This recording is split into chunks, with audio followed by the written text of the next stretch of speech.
மிகப்பெரிய மாற்றத்தை ஏற்படுத்துவார் அப்படின்னு சொல்லிட்டு பிரசாந்த் கிஷோர் அவர்கள் எல்லாரும் நினச்சிட்டு இருந்தோம். ஒரு மாற்றத்தை ஏற்படுத்தலை. எலெக்ஷனுக்கு முன்னாடி என்ன சொல்லியிருந்தாருன்னா, ஜேடியு 25 தொகுதிக்கு மேலே வாங்கிட்டாங்கன்னா நான் அரசியலை விட்டே விலகுறேன் அப்படின்னு சொல்லியிருந்தார். நேற்று சார் ஜேடியு வந்துட்டு தேர்தலுக்கு முன்னாடியே வந்துட்டு ஒரு வாக்குறுதி கொடுத்துருந்தாங்க. 1.5 கோடி பெண்களுக்கு வந்துட்டு 2 லட்சம் ரூபாய் மானியமாக தொழில் தொடங்குறதுக்கு தரோம் அப்படின்னு சொல்லியிருந்தாங்க.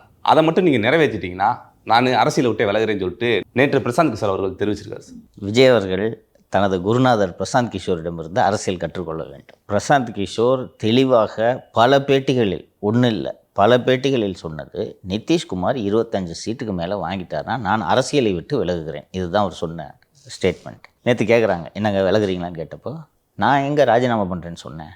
நான் என்ன பதவியிலையா இருக்கேன் ராஜினாமா பண்ணுறதுக்கு? நான் அரசியலை விட்டு விலகி தானே இருக்கேன். நல்ல கவனியது, நான் அரசியலை விட்டு விலகி தான் இருக்கேன். அப்புறம் ஆனால் பீகார் மக்களுக்காக குரல் கொடுக்கறதுலேருந்து என்னை யாரும் தடுக்க முடியாது. நான் பீகார் மக்களுக்கு குரல் கொடுக்க மாட்டேன் நான் சொன்னேன்னா அரசியல் விட்டு தானே விலகுறேன்னு நான் விலகி தான் இருக்கேன். ஏதாவது புரியுதா?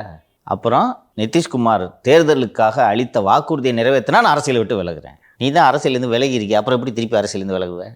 இதுதான் அரசியல் என்பதை திரு விஜய் அவர்கள் தனது குருநாதரிடமிருந்து கற்றுக்கொள்ள வேண்டும். காம்ரேட் இன் ஆர்ம்ஸ் சார். காம்ரேட் இன் ஆர்ம்ஸ்.